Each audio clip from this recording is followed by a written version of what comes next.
Okay, welcome to Everyday Icons podcast with me, your host, Graham Locke. And this is the podcast where we get to know the people behind the success stories.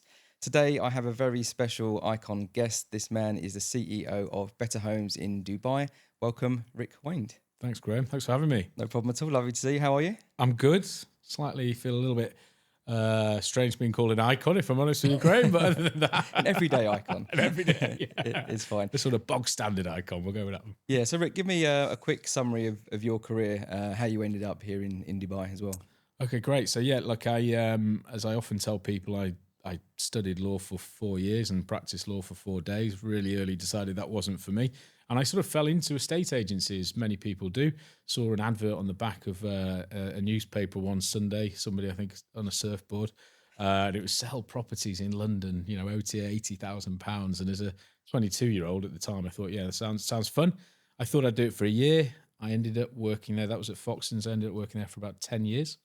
I then had a great time at Foxtons, and then I worked for a company called LSL that I think you know in the UK. Yep. I worked really in operations and acquisitions for those guys for a couple of years.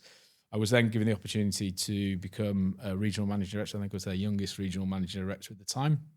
The opportunity came up. I was sort of put in place to sort of babysit a division for a few months, and then that became permanent, which was great. I'm very grateful for that opportunity. And then I met a chap called Ryan Mahoney, who's our chairman, and we had a good long chat, and he sold me the dream of Dubai, sun, sea, tax-free earnings. Yeah. Probably wasn't his hardest sell. And that was in 2017. So I moved over with the family in 2017, joined Betterhomes as the sales director, as was then. And I was privileged to be made CEO about 18 months ago. Fantastic. So that's the shortest version. Yeah, I like it. So the move to Dubai in 2017, obviously that was quite a big move for you and the family. Did you have much to convince them to come with you, or were they really on board from day one, or was that quite difficult? Right. So I'm a believer that if you get an opportunity to meet a really interesting person, just take it, right? And that was kind of my mindset when I was asked to go and meet Ryan Mahoney. You know, he's got a great backstory, was one of the founders of Do Bizzle here, you know, grown Betterhomes. So I thought, really interesting guy. Let's just go and meet him. And actually, to be brutally honest, I hadn't told the wife I was going to meet this guy. And we sat down, and on the back of a napkin, we ended up spending 3 hours together writing out a business plan. And as I left, I thought, oh, blooming hell, I'm going to have to tell the wife I'm moving to Dubai here. So yeah, I went back and we had that conversation, and she'd been to Dubai. We had friends here, so there was some connections already. But I think at the time the conversation was probably, as many people are, we'll be there for 2 or 3 years. You know, we'll earn some money, we'll have some fun, and then we'll probably come back. And that was nearly 8 years ago. So and here we are. So you're obviously doing something right. Yeah, exactly. Yeah. Now, look, we're very settled here. We've had 2 more babies born over here. So yeah, this is home. So you've had a really stellar career, big corporations in London. You're now looking after hundreds of people inside the Betterhomes organisation. There's sub-brands as well, of course, that you're involved with. So there's more to it than meets the eye, perhaps. Yeah. What's the drive behind that? What's inside you? What makes that fire in your belly? Because you can't get to that level without having a real determination, a real drive, a thick skin. Where does that come from for you? Oh, it's a great question. Look, I'm one of 3 brothers. I'm the youngest of 3 brothers, and I guess growing up with 3 brothers, there is an element, you know, in our family. If you sort of turn around to mum and say, "I don't want this," she'd just cut it into 2 and feed the other boys, and you sort of that, you know. So there was always an element, I guess, competition, right? That's probably the competition in the family. So I'm pretty competitive, and that is probably a fairly big driver. Competition, I believe, is quite a healthy thing, as long as it's managed well. You know, nobody likes a sore loser or a sore winner. But I think that competitive edge is probably the thing that's kicked in with me over the years when I have had times of doubt or times of trouble. You know, I remember when I started in real estate in Foxtons, I think 3 months in, I wasn't particularly doing very well. Like many new people into real estate, I was coming into the office, sitting at my desk, watching the clock go down, thinking, I don't really know what to do. I don't really know what I'm doing. And I remember I spoke to my manager at the time, and I said to her, you know, I'm struggling. I'm not making any money. I don't know what I'm doing. And her advice, bless her, and was, you got to think outside the box. And I was like, well, I don't even know where the box is. Never mind what's in it or what's out of it. So it wasn't the most practical bit of advice, but a guy who was sat in the same office, a guy called Alex, who actually was a friend of my brother's from back home. He sort of took me under his wing and used to drive in and out of work together. And he used to make me pitch him on the Right. way in and out of work. So there was the competitive edge of going, no, screw you, I'm going to stick with this. I'm going to prove you wrong. I can do this. And that's the competition element of it.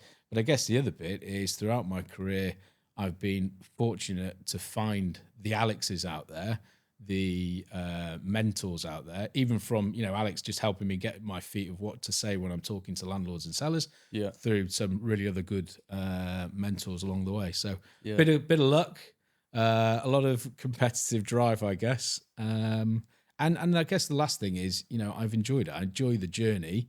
Not everything. Nobody enjoys everything they do, but Yeah. I tend to enjoy what I do. Spend a lot of time speaking to energetic and hardworking and good people, which is which it makes life easier, right? If you enjoy what you're doing. Yeah. So the pressures that come with the job are kind of obvious to some, but not obvious to everybody. Mm-hmm. I think one of the questions I quite like asking people who have been successful is, especially particularly with families, because that's a whole nother part to you that people don't see or understand or know about, or they might not have families themselves. So they don't understand that kind of pressure that you have to carry that. And then when you come into work, you have to switch it off. Yep. And then when you go home, you have to switch it back on. I find it quite difficult personally to go from one to the other. How do you do that? How do you manage that yourself? Because you've got three energetic girls that Yep. I have the privilege to met and spent Yeah, time yeah, with yeah. Laura, your wife, lovely wife Yeah. Laura. How do you make that switch? Because you must have 100 questions a day come at you from different people, decisions to make, this, that, and the other, and you get in your car, short drive home. How do you make that switch? I think the honest answer is you don't always, you don't always get that right. You try your best, right? But as you well know, at the end of the day, sometimes, certainly at the end of a week, you have fatigue. You have decision fatigue, which is a real thing. Yep. You have conversation fatigue. You're just tired, right? And you come home at the end of the day, and particularly with young, energetic kids, as you well know, they want your time, and you want to give them your time, and you try your best, right? And I think that is all you can do. You try your best. Sometimes you can manage it really well, and other times you perhaps don't do as well as you would like to, I guess, in the best will of the world. But it's part of life. I think it's probably part of our sort of stage in life where you try and balance quite big jobs and a young family, and you sort of do your best with it, and you but dust yourself off and you go again, and try not to be too hard on yourself again. And a bit like I was saying, with you find the Alex Dimmicks in life, you find a great partner, and it's a partnership, right? I couldn't do the job I do without the support of Laura. Absolutely no way. She works as well. She's got her own great career, but the two of us, I think the two of us can see, you look at each other in the eye and go, you need a bit of help now, I'm going to step in a little bit, and vice versa. Yeah. I think that's really, really important. It's invaluable, right? Yeah, absolutely. Have that support. So who's your go-to person when you've got troubles, whether they be some personal things, mental health is a big thing these days, stress at work. Have you got someone, is there someone else in your life? Have you got close friends in confidence or business people that you would turn to for advice as well? Look, I think, guys are probably, certainly guys of our generation, we're probably better than our parents' generation, right? But we're still not the best at talking about it.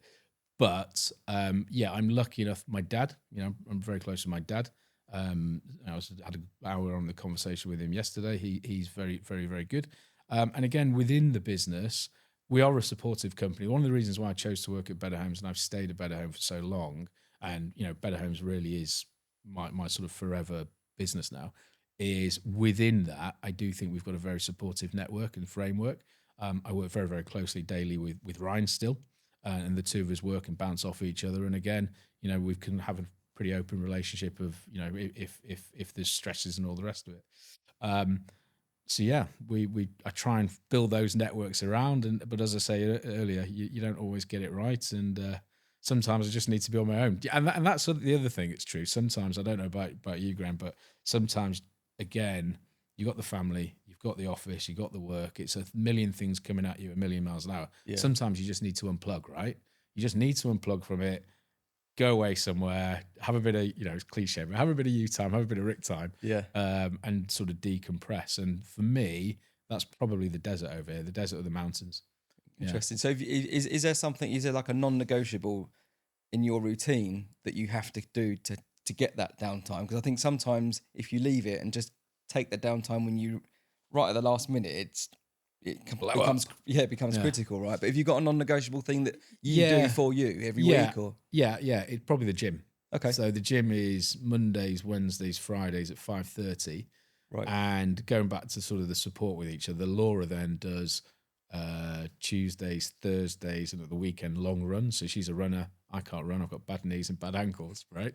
But she needs to do that, and I need to go to the gym, and I think those are our non-negotiables now. Haven't always been the case, that's probably more in the last couple of years, but it's made a really, really positive impact. And my guys at work are bored of me talking about the difference between motivation and discipline.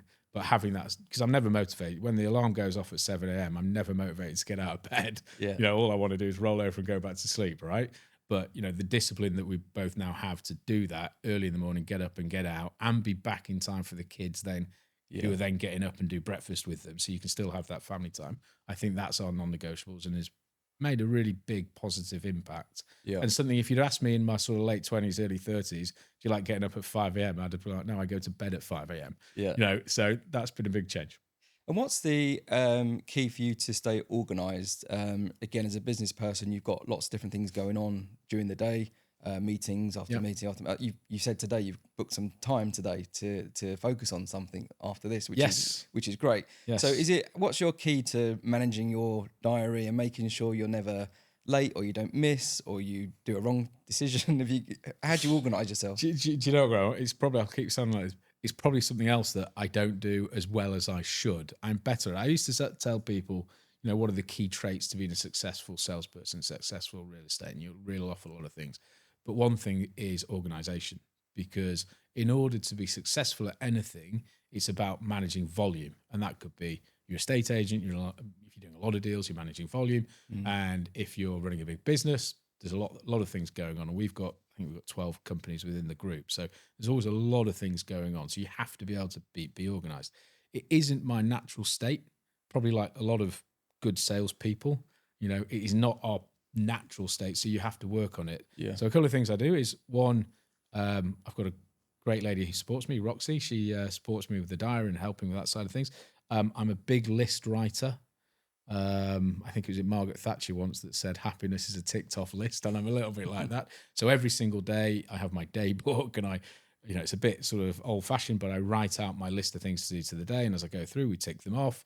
At the end of the day, if there's anything that has to be done, gets done before I finish. And the following day, if there are things that I can roll over, I'll roll over, but they then go at the top of the list for the next day. Yeah. That tends to sort of do it. But the problem is, you mentioned today, so we've got our 2025 business plans that we're working on. So I'd blocked it out. And invariably you become quite reactive. So I think I've got 3 other things now booked in for the rest of the afternoon. So it's the weekend for the business plan, I guess. Yeah. Yeah. And what do you think makes a good CEO, having made that transition from MD, regional MD, group MD? What is the difference between that and a CEO, do you think, skill set, and how have you managed that process? It's an interesting question because fundamentally they're very similar skill sets, really, in terms of what you're doing on a day to day. I guess somebody once said to me, MD's a great job. It's the job where you have to know a little bit about everything, but you don't have to be the expert in anything, right? And that's sort of true to a certain extent with the MD role. I guess with the CEO role, there's just a little bit more weight, and the buck kind of stops with you, right? So you are fundamentally making decisions about the future of the business and the direction of the business over a period of time. So it's a little bit more strategic, but you're doing that in conjunction with the MD, the head of ops, the sales directors, and the people directorship. So you're not in a silo, but I guess really that's the difference. The fundamental difference is the MD is following a strategy that has been set by the business. The CEO is fundamentally setting the strategy in line with the board, and that's the big difference. And with that comes a bit more responsibility and a bit more pressure. Yeah. Yeah. And as a person, what would you say your biggest strength is? It's not my hairline like yours, Graham, No, is it's it? looking all right. What is my I always find those sort of questions difficult because I start blushing and all that. But I guess if I was thinking what You've probably asked it so many times on interviews, right? yeah, I probably asked other people. Yeah, what's exactly? tables of I've not been terms, in an yeah. interview for so long. There you are now, mate. I think probably I stay calm. I guess is probably what most people I'd think would suggest. So when there is pressure and there's problems, there's issues. Think about the last few years we've been through. Yeah, the market's been great, but it wasn't that long ago we were going through COVID. I remember those sort of days where during COVID we did when everyone was when it first happened, the first sort of 3 or 4 days, I did 9 hours a day on video calls to different individual groups. And they were, that was pretty testing and pretty hard. And you've got a lot of questions coming at you. And fundamentally, you don't know what the future's going to hold. So you don't really know what the answer. Yeah. The best you can do is stay calm. The best you can do is show everybody that's looking that we're going to be okay. We're not panicking. And hopefully that gives them a little bit of confidence about themselves and the future of the business and everything that they're worried about, their job, their families and all the rest of it. Yeah. That's sort of the best you can do in those kind of situations. And I think not just myself, but myself and the team did that pretty well during that period. Yeah. And we navigated it pretty well. And as did Dubai. So, we were lucky that we weren't sort of stuck in lockdown for years and years and end. So I think that the ability to kind of remain calm, remain rational, and then keep a rational thought process going so your decision making remains calm and rational is probably one of the things I'd say. Yeah, no, it's very much aligned with the role, so it's a natural answer. Yeah. And what about the flip side of that? What's your biggest weakness, would you say, in as a person? Oh crikey, Graham! It's like a therapy session. What's my biggest weakness? Nice comfy chair. You can relax. Yeah. I guess what's my biggest weakness as a person? I think historically, as you've known, my weight has gone up and down over the years, right? So I spoke earlier about discipline, and I can be very, very disciplined in certain parts of my life. And then in the past, I've let that discipline slip in other parts of my life, be that, when I was younger and perhaps going out too much, or certainly looking after my health through my late 30s. And again, probably linked to what you said earlier, right? So the family, at one point in my life, I had 3 kids under 5. I'd just been promoted into the biggest role I'd ever done in my life. We had sort of 500 at the time, maybe 600 staff. And, I was putting so much effort into the work and probably the kids, I wasn't really looking after myself. So, ate too much, drank too much, didn't exercise, and didn't look after myself. So I guess, that kind of lack of discipline in certain parts of my life is what I recognized as a weakness at the time. But there's probably plenty more. You'll have to ask the staff. They'll give you a list as long as you're on. Yeah, not Laura. Won't ask Laura. Oh, I thought you were saying she a weakness in my life. We'll edit that bit out. You are looking very, very good at the moment, I must say. Thanks, mate. Thanks. Yeah, you're keeping up appearances. My wife, I'd tell you what she'd say, that I am annoyingly, she would say that I'm annoyingly particular about some things and then not at all about the others. So, one of my pet hates is a dishwasher that's not perfectly stacked. It really annoys me. Right. A bit of OCD. A bit of OCD. So, yeah, she thinks I've got selective OCD. Is that a thing, is it? I think it is. I'm OCD. Or is that an excuse not to do something you don't want to exactly. do? Well, there's another weakness, right? If I want to do it and I care about it and I'm passionate about it, I'm 100%. If I don't, I struggle. I struggle to engage and I struggle to sort of really force myself into it. Yeah. And that's kind of the same thing, right? It's probably a bit selective. Yeah. And I outcome a bit selective OCD. So she'll go, you're really OCD about these sort of things. And then you've got our our nice chair up in the bedroom, and you've thrown all your clothes over it. So I guess that sort of selectivity and probably only doing things that I really want to do sometimes is a bit Yeah. of a weakness.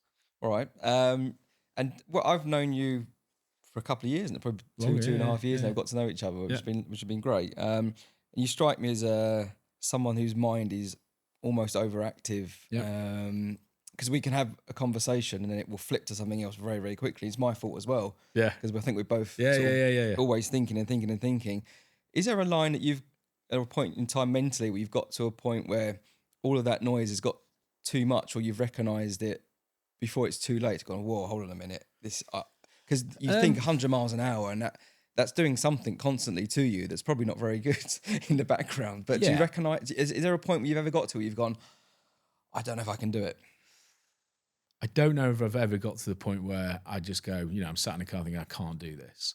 I've been close at times, my mind does do that. And again, I've just thought of another weakness for you. Sometimes I'll be talking and I'll be in a conversation with somebody. And this, a lot of my guys are going to recognize if they hear me say it. I'll be talking and I think they see my eyes kind of glaze over a little bit and they'll have said something and my brain starts running off. And my brain's gone down this rabbit hole here. And what I need to do is almost capture that thought and get it down. Otherwise, it'll be gone. And then I find it hard sometimes to get it back. But I also, unless I do that, I can't then focus back on our conversation. So quite often I'll be talking and they'll see my eyes glaze over and I'll start writing something down that isn't what they're saying. And I think sometimes that comes across as quite rude and I don't mean it to be. They've said something, I'm like, yeah, I've got to capture that. But it's that brain, again, it's as you say, it's quite often going a bit of a million miles an hour.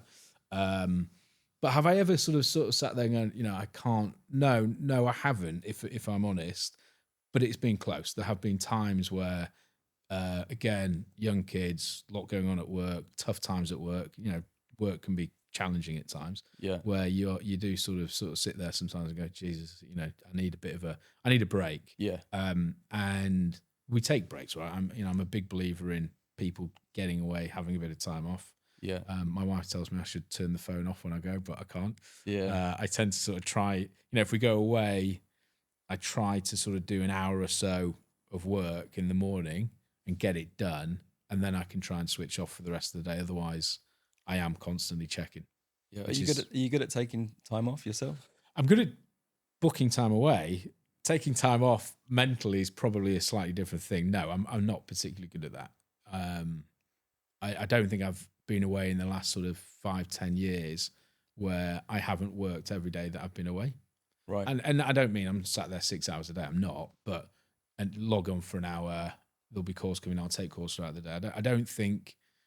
I can't think of a time in the last sort of 10 years where I've genuinely had a week off where I haven't engaged with work. Yeah. Which is probably, as my wife would say, probably something we need to do at some point. Yeah. I think a lot of people look at senior executives and think it's easy, and they just win, and life's a bowl of cherries sort of thing. But it's obviously it's not like that. And you have your bad days, as you said. Yep. You said before, you can have some really terrible days. Does that affect your mood when you go home? Because speaking personally, I find it quite difficult. If I'm in a bad mood because of my professional life, I find it hard to remove that from. Yeah.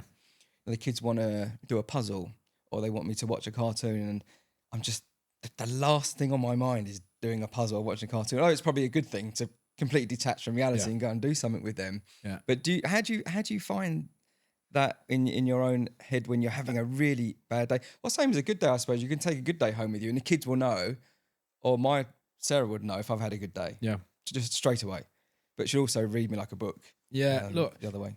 Again, kind of what we were saying earlier. You try your best, right? Do I take tough days home? Undoubtedly. I mean, we've had some, and a tough day could be anything. It could be a bad business day. It could be something terrible's happened. Genuinely something terrible has happened to somebody in the office, or there's a myriad of different things that can happen in a big organization, and it is hard just to leave that at the door when you go through the door. And yeah, undoubtedly, I think as kids get a bit older, they probably are quite attuned to how you are when you get back from the office. So my eldest is 8, my youngest is only 3. Luckily, the 3-year-old's got no interest in me whatsoever at the minute. So they're all girls, so they tend to be more more interested in their dad as they get a bit older. But I think the older two, the 5-year-old and the 8-year-old, certainly probably sense when daddy's had a bit of a rough day and probably give me a little bit more breathing space. But undoubtedly, it's really hard, Graham, to just we're human beings, right? To switch it off, but you try your best, right? You try your best. You work as a partnership, and and try not to take it all home. Yeah, no good. And in your professional career, who's the most influential person you've met to date in UK or Dubai? Yeah, I'll give 2. Probably as an early career, a guy called John Jameson, who was our sales director in Foxtons at the time, and used to give me a load of grief.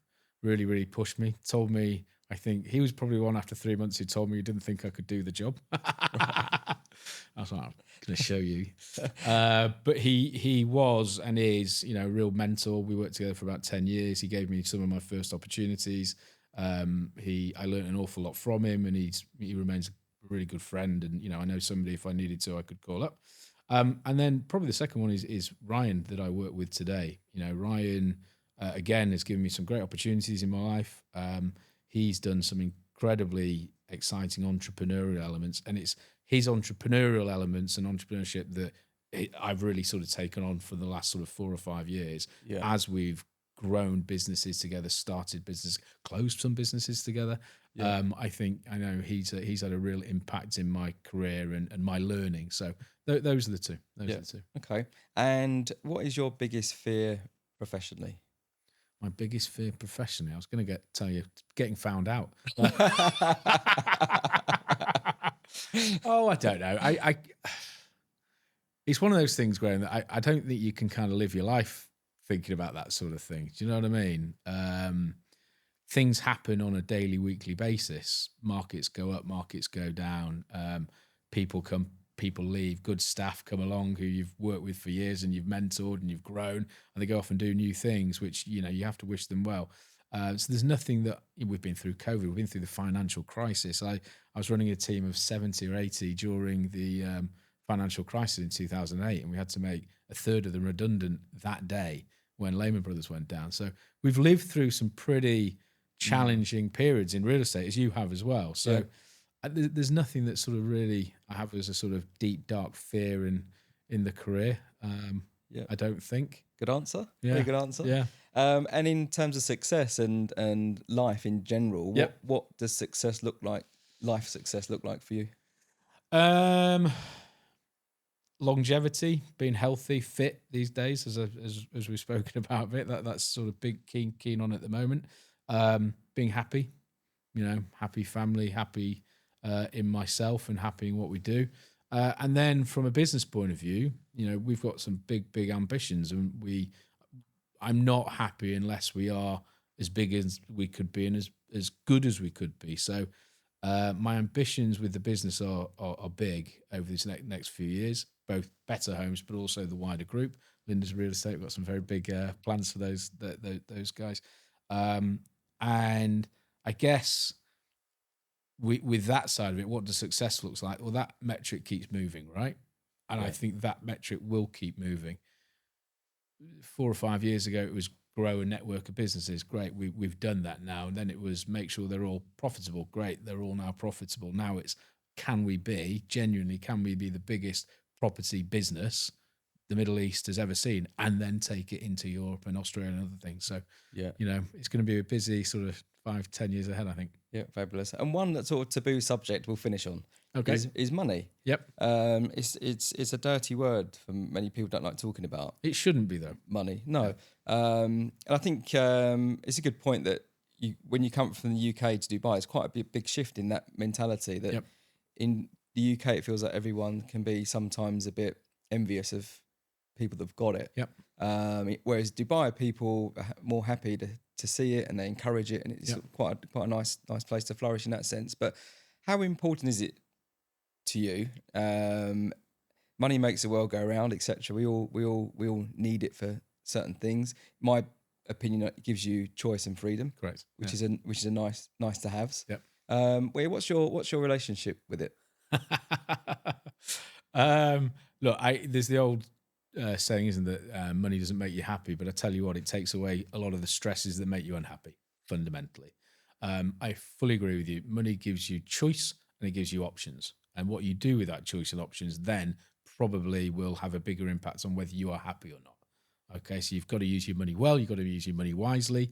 But yeah, I make sort of no apologies that I work incredibly hard, and I work incredibly hard because I enjoy what I do. But I also work incredibly hard because I want the financial freedoms that come with that, and the choices that we can make for ourselves and our family.